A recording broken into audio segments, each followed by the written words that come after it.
According to General Hospital teasers for Wednesday, June 25th, Dante Falconeri will meet with Brooke Lynn Quartermain and stress that they must work together in order to reach Giovanni Gio Palmieri. While Brooke Lynn and Dante plan how to contact Gio, Tracy Quartermain will meet with Cody Bell and suggest they discuss his payment. Cody stepped up for Tracy, telling a fake narrative about borrowing her car, and mistakenly left the ketamine vial inside due to a horse surgery. Tracy intends to reward Cody generously, but it appears that she may have another assignment for him to perform first. Cody will eventually obey some fresh directions, so stay tuned for updates on what Tracy might ask him to do next. Lucas Jones will witness an intimate moment between Rick Lansing and Elizabeth Baldwin on General Hospital. Lucas will be concerned that Liz may give Rick the wrong notion. "Do you believe I am leading Rick on?" Elizabeth inquires Lucas in Wednesday's preview video. Martin Gray fell flat on his face and damaged his back at the news conference. That is why Martin will be hospitalized and receive some bad news, most likely concerning the injuries he incurred. When Rick pays him a visit, Martin will suggest that if anybody can irritate that woman, it is Rick. We'll see if Martin is referring to Alexis Davis, who is usually the one who irritates Rick the most. Whatever the situation, Alexis will want a conversation with Elizabeth during Wednesday's episode. That will allow Elizabeth and Alexis to discuss Christina Corinthos Davis' role in the automobile accident, now that Liz is aware of her sabotage mistake. Alexis may seek assurances that Elizabeth will not report Christina for cutting the brakes on the wrong car. Although Liz clearly disagrees with Christina's actions, she is ready to keep her mouth silent in order to keep Alexis' daughter out of jail. Ava Jerome would fume, muttering to herself about a lying liar. Will Ava understand Cody's game? Or is this part of Christina's attempt to turn her on Rick instead?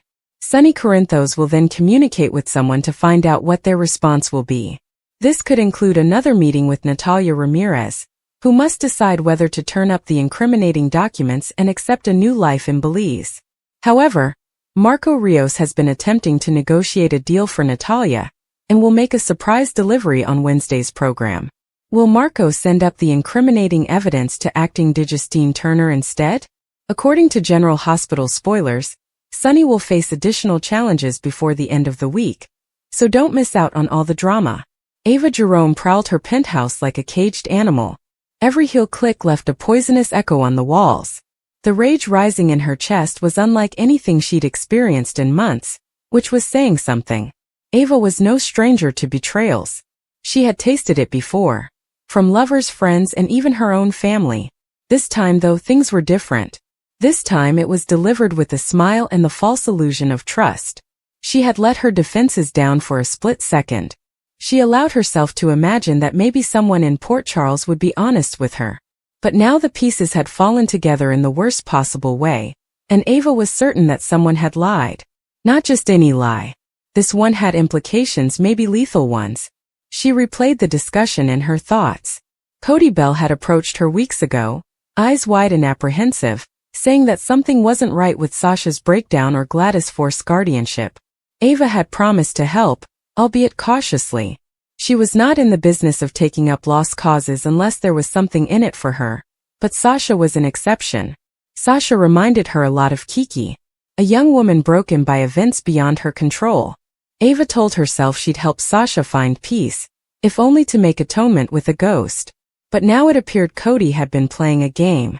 A large one. One in which Ava was being utilized as a pawn, and she did not enjoy being made a fool of. The knock at her door shocked her. She stormed there, ready to rip into anyone who tried to interrupt her, but when she flung the door wide, Nina was there. She had red eyes and blotchy cheeks, as if she hadn't slept in days. "You need to sit down," Nina stated before Ava could even speak. "I don't need anything from you right now," Ava hissed, pushing back. But Nina forced her way inside. "It is about Cody. About Sasha. And what about Sonny?" Ava's spine tensed. "Talk fast." Nina did not mince words. She explained everything. She had recently overheard Cody on the phone with someone in Ferncliff, and he had mentioned a plan, something about finishing what we started. She wasn't sure who he was speaking with, but it wasn't Sasha. And it definitely wasn't Dr. Montague. The consequences were astounding. Ava clenched her fists, every muscle tensed. I vouch for that boy. I advised Sasha to trust him. I informed Sunny that he could be useful. I don't know what his game is, Nina remarked. But whatever it is, he's in deeper than we thought. This was all Ava needed to hear. She left Nina standing in her living room, grabbed her coat and keys, rushed out of the penthouse and walked straight to the Quartermain stables. If Cody had answers, she was determined to get them out of him, one way or the other.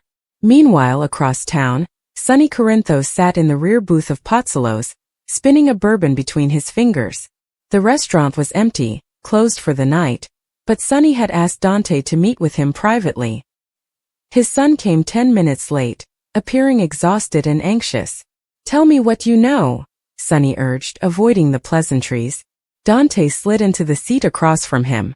About what? About who has been providing information to the WSB. About Brennan. Regarding who framed Carly. About Cody. That last name caught Dante off guard. Cody? What is his involvement in any of this? That is what I want to find out. Ava claims he's lying. Nina claims she heard him scheming.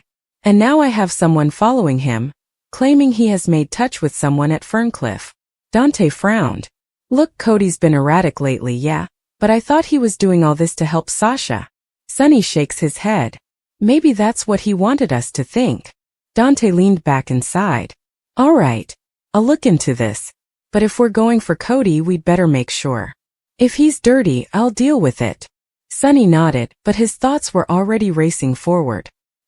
He had granted Cody the benefit of the doubt. They even offered him work. If Cody had crossed him, Sonny would not be forgiving. Back at the stables, Cody was brushing one of the horses when Ava came in the doorway, her shadow outlined by the flickering lantern. He turned startled and then tried to remain calm. Ava, what draws you to the horses? She stepped forward slowly and deliberately. You. I am here for you. I didn't realize I was in trouble. Oh, but you are, she explained, her voice low. You have lied to me. And now you'll tell me why. Cody dropped the brush, his smile faded. I don't know what you're talking about. Save it, Ava snapped. I know you have been calling Ferncliff. I know you've been chatting with someone about finishing a project. What's your job, Cody? And how does Sasha fit into this? Cody was silent for a few moments. Then he turned and proceeded to the far stall, closing the door behind him. You don't understand. Make me, Ava growled. Cody ran his hand through his hair. I did not lie about what they did to Sasha.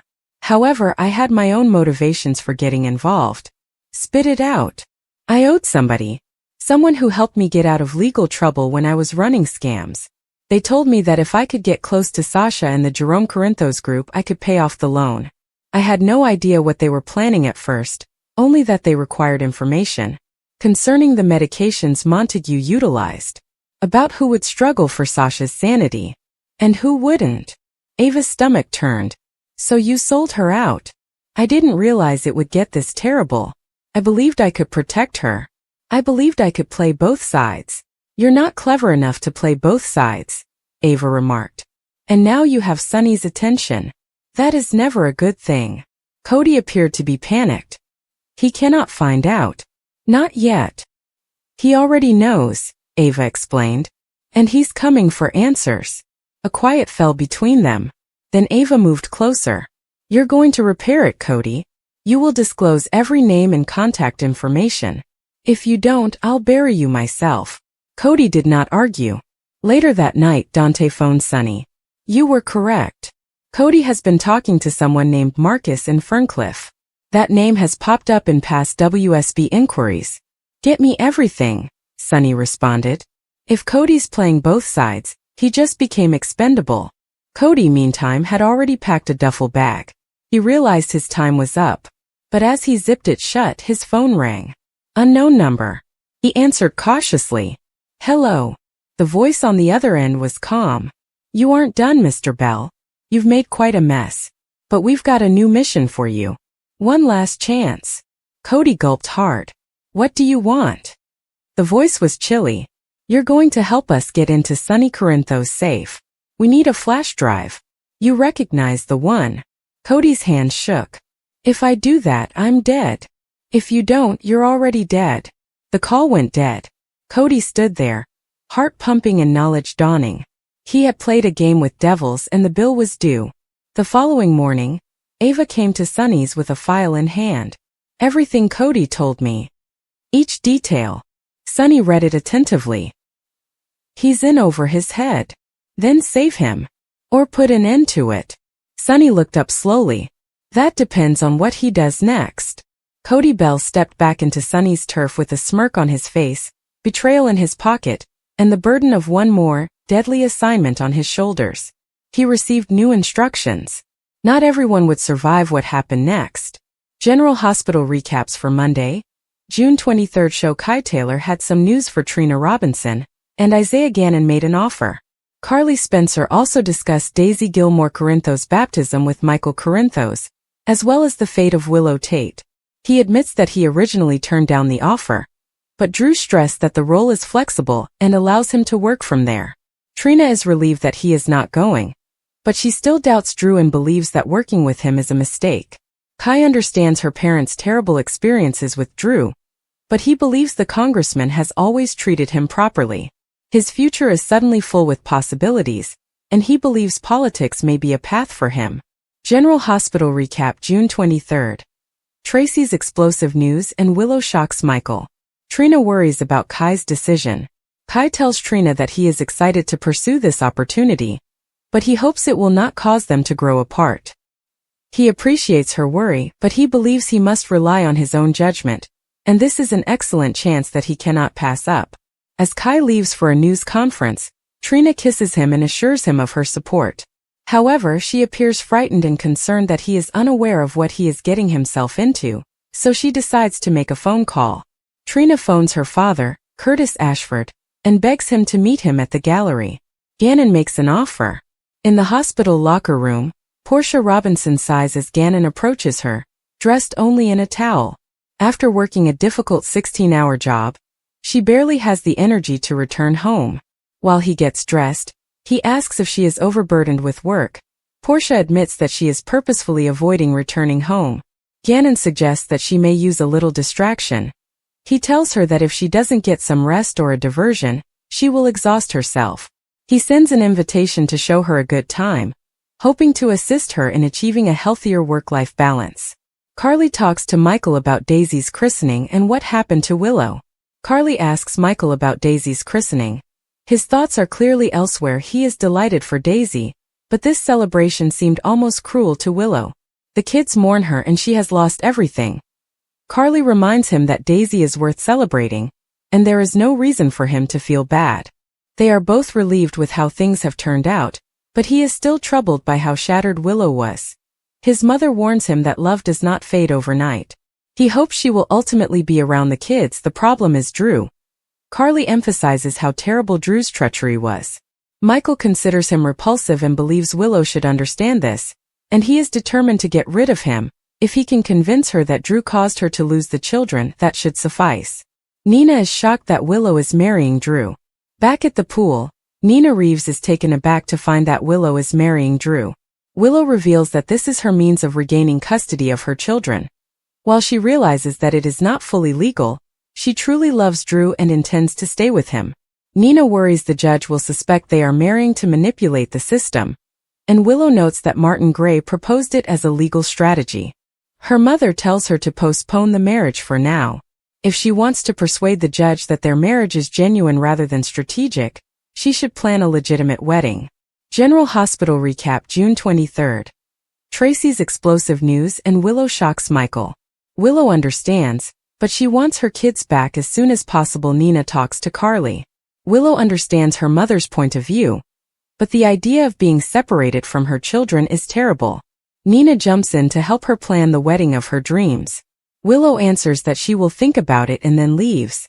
When Nina meets Carly, she underlines the importance of contacting Michael soon away, or else Willow will proceed with her marriage to Drew, and begs Carly to work with him on shared custody. They discuss ways to remove Drew from Willow's life, with Nina claiming that the only solution is to allow Willow to reconcile with her children, forcing Drew to stay away. Jordan is surprised to see Curtis at the pool. Jordan is taken aback when she discovers Curtis swimming during the workday, She informs him that she can now afford a larger home and plans to relocate. They reminisce about the life-or-death scenarios they experienced together, as well as their steamy stakeouts without air conditioning. She recalls spending the night on the top of his car, which was an incredible experience. They both accept that this happened a long time ago. Portia and Gannon come, and Curtis notices them cuddling as Trina calls. Portia informs Gannon that her husband and his ex appear to be acting inappropriately. Gannon admits that he briefly dated Jordan. Portia glares at Jordan. When Gannon proposes they leave, Portia refuses, pointing out that Curtis hasn't even acknowledged her presence. He then takes a work call and walks away. Michael is surprised by Willow. Curtis rushes to Trina. Michael is caught aback when Willow arrives at Carly's house. She reveals that his full custody award astonished her and had a profound impact on her. He admits that he was equally surprised. Willow expresses her desire for them to stop harming one another, and he agrees. She then reveals her plans to marry Drew. Meanwhile, Curtis rushes to the gallery, where his daughter informs him that Kai has accepted Drew's internship offer. He advises her not to allow his personal difficulties with Drew interfere with their relationship. She wonders how bringing back the escort will benefit her, and what kind of difficulty she might face. Tracy discusses Drew's press conference with Brooke Lynn. Tracy Quartermain informs Brooke Lynn Quartermain Chase at her home that she has accepted Drew's offer, but must now decide whether or not to proceed. She clarifies that Drew will drop the ketamine accusations if she enables him to use the family name again.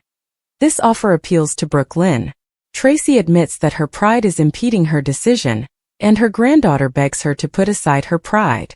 Ultimately, he only obtains his name, not a place inside the family. Meanwhile, Martin Gray has a meeting with Drew in his office. Martin tells Drew that Tracy caved. He believes Tracy has given in and they have her precisely where they want her. He has already notified the media. Drew thinks it's terrific and mentions that Willow has accepted his offer. Martin is delighted to hear this. Drew is anxious for Willow to adopt his surname, and Tracy, Harrison Chase, and Brooke Lynn enter. Martin is delighted to welcome them. After Tracy has left, Chase and Brooke Lynn discuss whether she should go ahead with this. The press arrives and Martin greets them, stressing that they would be clearing Drew, who informs Tracy that the scenario was unnecessary.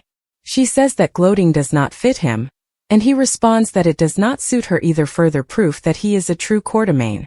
Tracy chickens out. Kai walks into Drew's office, and they discuss their common goal of making the constituents happy. Kai recalls overhearing Curtis discussing paying off Jacinda. As the press conference begins, Drew confronts the issue with his aunt and expresses her profound guilt for her behavior. They agree to work out their disagreements internally, and he has urged the PCPD to drop the accusations against her. Tracy steps forward and attempts to recite Martin's prepared statement, but falters, straining to refer to Drew as Quartermain. On live television, she states Drew is a disgrace to the family and should be removed from office, shocking everyone.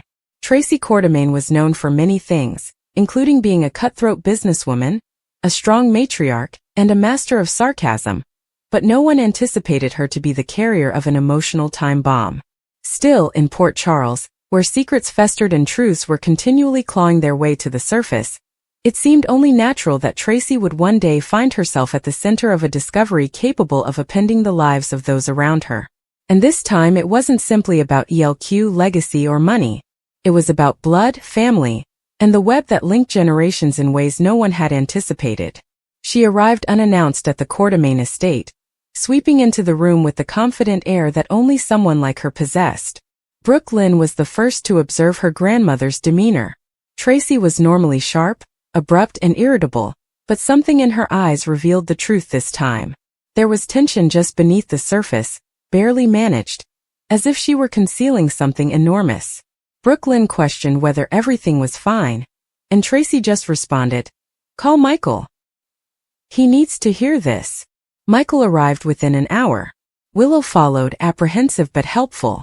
She and Tracy had never been particularly close, but they had found some peace following Willow's illness and subsequent recovery. Willow wasn't expecting chaos now that her life was gradually returning to normalcy, but trouble always seemed to arrive on time in Port Charles. Tracy was straightforward. She made her announcement beside the fireplace after Michael, Willow, and Brooke Lynn had settled in. Her voice was clipped and hard, but she couldn't conceal the quiver beneath the surface. There's something you all should know. This is something I recently confirmed after months of skepticism. Something that makes a significant difference for this family. Michael leaned forwards. What is it? Tracy's gaze fell on Willow. It concerns you. And your biological parents. The room became still. Willow's expression became blank, stunned. What do you mean? I already know who they are. Tracy's countenance stiffened somewhat, not with cruelty but as a reflex. She disliked emotional chats, but this one could not be avoided. I'm afraid the tale you were taught about Harmony, and the truth she eventually disclosed before her death, was only a portion of it. And I have discovered the rest. Michael impulsively sought for Willow's hand, but she rejected it.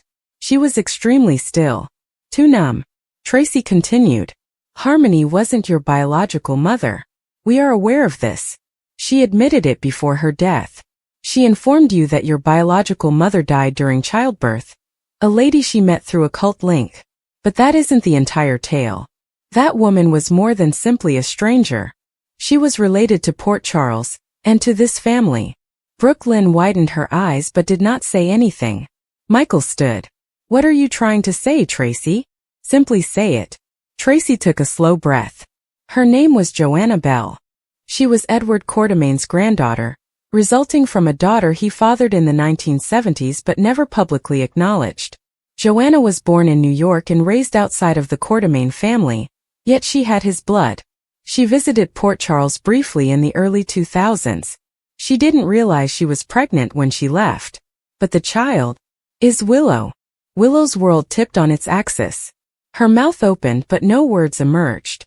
Everything she believed she knew about her identity, the adoption, the cult, her escape from Shiloh and dawn of day, had been shook to its core years before.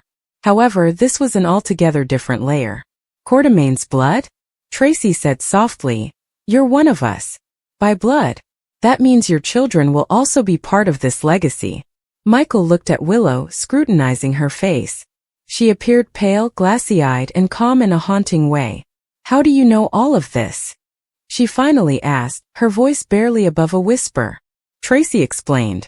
She had stumbled upon a collection of private journals in the family archives, Edward's writings to a woman named Lila Mae Bell, dated 1974. At first, she believed they were just old love letters. But as she dug deeper, more pieces started to connect. She hired a private investigator to search down medical records, DNA traces, hospital transfers, and even Harmony's own psychiatric admissions. Everything was lined up. Joanna Bell had been the missing piece. Why now? Michael inquired. Why tell us about this now? Tracy glanced directly at Willow. Because you should know who you are. And because there will be decisions to make, financial, personal, and even medical. Knowing your lineage may be more important than you realize. The room remained silent after that. Willow did not cry. She did not run. She simply stood and left the room. Michael followed her, calling her name, but she refused to stop. She stepped out into the garden behind the house, arms firmly clenched and body shivering. When Michael came up with her, she turned to face him. Do you believe this? I don't know, he said. But I believe Tracy wouldn't make something like this up. Willow nodded. Then that is true. I am a Quartermain. She sounded nearly bitter. Michael approached, but she stepped back. It doesn't feel like something to celebrate, she told me. This feels like another lie. Another existence that someone else chose for me. Michael attempted to console her, but Willow was not willing to be consoled. She needed time, space. She needed to know who she was now, who she had always been, and what it meant for her children and her marriage. That night, alone in their bedroom, she sat calmly while Wiley and Amelia slept close. She watched them for a long time, stunned by the gravity of their situation. Were they now the heirs to the Quartermain fortune?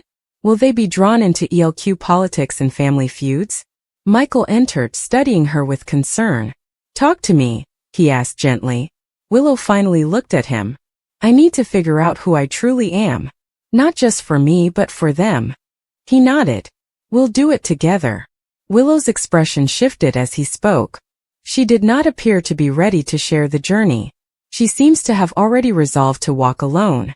Days have gone. Tracy's revelation reverberated throughout the town. Olivia was stunned. Ned too. Brooke Lynn gave support but maintained her distance. She'd seen what secrets did to individuals, especially when they came bearing the Quartermain name. Willow eventually reached out to Monica. It was an emotional meeting. Monica greeted Willow with open arms, giving images, family history, and sympathy she hadn't imagined. Monica explained what it meant to be a Quartermain. Not the money or the name, but the battle, the tenacity, the deep, twisted relationships that always brought people back together. It helped. However, it did not provide a complete solution. Michael sensed a difference in their relationship. Willow was pulling back. Not out of rage, but due to misunderstanding. She spent several hours researching her mother, Joanna. She learned about Joanna's mental health issues, her artwork, and her writings. She met Edward, a lady who had struggled to define her life after being abandoned by her father. It resonated too strongly with her. Then one morning Willow did something unusual. She asked Michael to meet her by the footbridge, where they had frequently gone when things were too serious to talk at home. When he came, she was already standing at the edge. "I've been thinking," she replied softly, "about everything." Michael nodded. "Me too." She turned to him, her eyes filled with quiet determination. "I need some time.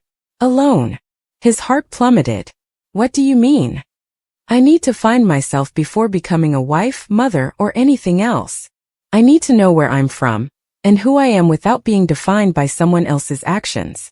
Harmony, Joanna, Edward. Even you. Michael was speechless. Willow said, "I adore you." "I do. But I am not entire. And I don't want to act like I am. Not for you. Not for Wiley. They deserve better. You deserve better." Michael's voice cracked. "Well, what are you saying?" "I'm leaving," she explained. "Only for a while. I've discovered a hideaway. Upstate, there is a peaceful atmosphere. No phones. No distractions. It's just time to breathe and figure things out." Michael struggled to answer. This was not the lady who had fought beside him against cancer. This was a reborn person, uncertain, uneasy, yet powerful in her own right. "I can't stop you," he muttered. "No," she answered, tears forming. "You cannot. However, you can wait. If you want to." He nodded, battling through the discomfort. "Always." She stepped forward, kissed him gently, and then walked away. Something inside him crumbled as he watched her leave. Tracy's revelation did more than just connect Willow to the Quartermain family. It shattered the world she'd created with Michael. But instead it had given birth to a new chapter. One in which the truth was no. General Hospital spoilers note the soap's weekly preview video just dropped, and it looks like another explosive 5 days in the land of Port Charles. One interesting clip shows Michael Corinthos lay out a clear threat to Willow Tate, which is, if she marries Drew Kane, he'll ensure she never sees her kids again. Could this trigger Willow into doing something dangerous? Willow Tate's fragile mental health. General Hospital spoilers remind fans that Willow's mental health is hanging by a thread. In fact, she had to be hospitalized after she lost custody of Wiley Corinthos and Amelia Corinthos. Willow isn't doing very well right now, and many fans are also speculating that she could be suffering from dissociative identity disorder. In the midst of everything else, baby Daisy, Michael and Sasha Corbin's newborn, seems to have a stalker, which many fans believe is Willow. When Michael threatens Willow this week about her pending marriage, could this cause her to unknowingly take action? General Hospital spoilers Tuesday, June 24th. Willow's threat, Drew's major info, Jordan's demand, Tracy's bombshell. Recommended content. General Hospital spoilers. Drew's long-lost son. Are fans on the right track with the bio-dad twist? Daisy's milestone turns to chaos. As the Friday, June 27th episode hits, loved ones will gather as Daisy has an important milestone. Could it be her christening? That's a good possibility, but as fans know, any fun shindig in the land of Port Charles always turns to chaos.